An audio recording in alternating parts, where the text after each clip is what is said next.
আসসালামু আলাইকুম। আপনার বাচ্চা না এটা? বয়স কতদিন হয়েছে? 6 দিন। 6 দিন।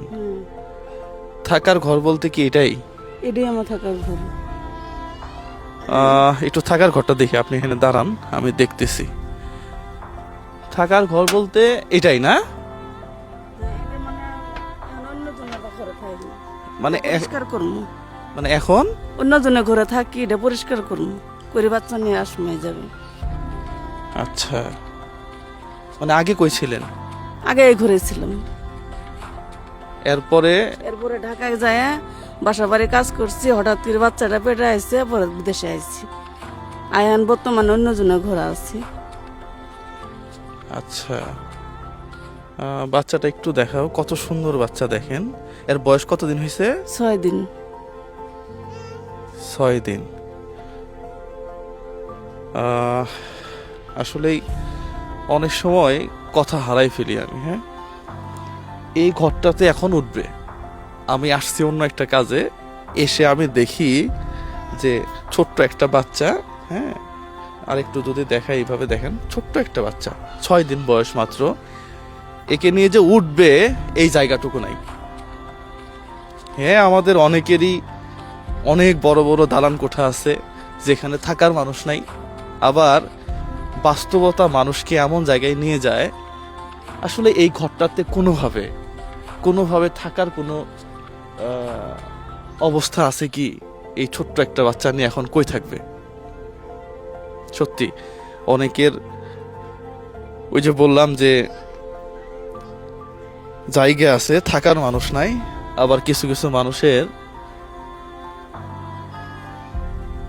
মানে আসলে কথাই বের হচ্ছে না আমার, থাকার জায়গা নাই।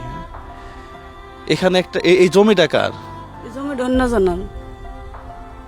আমি যদি এখানে একটা ঘর তুলে দেই তাহলে অন্যজন কিছু কব না? না, কিছু বলবো না, এ দায়িত্ব নিয়ে রাখবো, এ আমার আগেও রাখছি। ও, মানে আপনি চাইলে এখানে ঘর তুলে দিলে এ থাকতে পারবেন আর কি? হ্যাঁ, থাকতে পারবো। আচ্ছা, মানে এই ঘরে তো আর এখন উঠতে পারবেন না। এখন এর মধ্যে এমনিতে ফ্যানও তো লাগাবার পাবেন না, কি মুশকিল অবস্থা। আচ্ছা আম্মা, এদিকে আসো তো দেখি। আমার আম্মা নিজেও একজন স্বেচ্ছাসেবী এবং সে নিজেও সামাজিক কাজে খুব পছন্দ করে। এলাকায় যত ধরনের রোগী আছে, বিশেষ করে এই রোগীগুলাকে হসপিটালে নিয়ে যাওয়ার ব্যাপারটা আম্মা আগে খুব বেশি দেখতো, এখন একটু বয়স হয়ে গেছে জন্য একটু কম দেখে। তুমি এক কাজ করো, এখানে একটা সুন্দর করে একটা ঘর তুলে দাও। এখানে ঘর তুলতে গেলে কত টাকা লাগতে পারে? তো লাগতে পারে, তো 1-1.5 লাখ টাকা তো লাগবে ঘর তুলতে। কাঠের যে দাম, টিনের যে দাম, অন্তপক্ষে তাও তো একটা ঘর উঠাইলে নিয়ে নিয়ে থাকবো, একটু বড় করে তো লাগবে। অন্তপক্ষে 20 হাত একটা ঘর উঠাই দিতে হবে। 20 হাত ঘর কতটুকু হবো? 20 হাত, ও এখান থেকে এই পর্যন্ত না? 20 হাত ঘর তার খুব বেশি বড় না।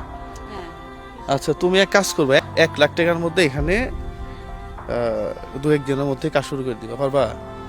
দেখি, চেষ্টা করি, পারবো না কেন? আমি আসছে কত বড় বড় কাজ করতেছি।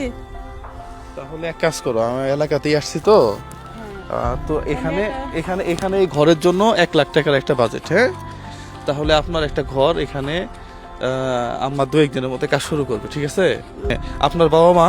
আমার বাবা নাই, মা নাই, ভাই নেই, একটা বোন। শুধু একটা বোন এই পৃথিবীতে আছে? হ্যাঁ হ্যাঁ। ওর বাবা তো মনে করো, ওর মা অন্যখানে একে 5 বছরের রাইখে আর একটা ছোট 1.5 বছরের মেয়ে রাইখে, ওর মা কোথায় গেছে সে ওরা কেউ জানে না। না জানার কারণে আমার ওর বাবা 30 বছর পরে মারা গেল, এর মধ্যে বিয়ে শাদী করে নেই। ও, তার মানে আপনার আব্বাও মারা গেছে, এখন আর পৃথিবীতে আর আপনার এই বাচ্চার আপনি ছাড়া আর কেউ নাই। আচ্ছা, যাই হোক, তাহলে 1 লাখ টাকার মধ্যে আপনার জন্য একটা সুন্দর ঘর, হ্যাঁ, যতটুকু পারি আর কি, ঠিক আছে? এই ঘরটা তুমি বানায় দিও, বানায় আমাকে একটা ছবি দিলেই হবে শুধু, আর কিছু করা লাগবে না। হ্যাঁ, বাকিটা তাহলে টাকা ওইটা আমি আম্মার অ্যাকাউন্টে পাঠাবো। হ্যাঁ, ওইভাবে আপনার এখানে সুন্দর একটা ঘর হবে। হ্যাঁ, পরে ঘরের ছবিটা একটু সুন্দর করে আমাদের দিয়ে দিলে হবে। কতদিন লাগবে ঘর বানাইতে? লাগবে 1 সপ্তাহ। 1 সপ্তাহের মধ্যে ঘর হবে? আচ্ছা, হইলে তো ভালোই। হ্যাঁ, 1 সপ্তাহ বা 2 সপ্তাহ সময় নাও, সমস্যা নাই। ওর মধ্যেই আমি টাকাগুলো পাঠিয়ে দিব। আপনি এখানে 1 লাখ টাকা দিয়ে যতটুকু হয় আর কি, হ্যাঁ? মনে করে 1 সপ্তাহের মধ্যেই। তাহলে 1 লাখ টাকা দিয়ে যতটুকু হয় আর কি, হ্যাঁ? হুম। এতটুকু একটা ঘর এখানে বানায় নেবেন। পাশাপাশি এরপরে আমি যেহেতু আমার এলাকার আশেপাশেই আছি আপনার, দেখি পরবর্তীতে কিছু করার দরকার হলে আপনার জন্য পরে করব আর কি। কারণ এই বাচ্চা নিয়ে এমনি ঢাকা যায় মানুষের বাসায় কাজ করবেন কেমনে? তো খুব মুশকিল ব্যাপার। এই ছোট বাচ্চাদের মানে এমন একটা জায়গায় গিয়ে দাঁড়াইছে এখন, এই বাচ্চা নিয়ে তো অন্য কোথাও আর কোনো কাজ করার উপায় নাই আর কি। মানে ঘর থাকলে তো আর যাবো না, ঘর নাই দিই তো যাবো গা। মানে এই ঘর নাই জন্য ঢাকা চলে যান? হ্যাঁ হ্যাঁ, ঘর না নাই দিয়ে ঢাকা যায়। যদি ঘর না থাকে তাহলে এই বাচ্চা নিয়ে কাজ করা নাই, আর ঘর থাকলে আমি আর যাবোই না। এখানে এলাকায় টুকটাক করে মানুষের জমি টমি বা এই সেই ছাগল টাগল পাইলেও তো চলা যায়। চলা যায়, এমন করে চলবো যেমনি হোক, দেশে চলবো এমনি। আচ্ছা ঠিক আছে, তাহলে আপনার জন্য একটা ঘরের ইনশাল্লাহ ব্যবস্থা তো হয়েই গেল। হ্যাঁ, তাহলে দেখো ঘরটা হয়ে যায় যেন। সবাই ভালো থাকবেন, সুস্থ থাকবেন। এই ধরনের ভিডিওগুলো আপনারা বেশি বেশি শেয়ার করবেন। আসসালামু আলাইকুম ওয়া রাহমাতুল্লাহ।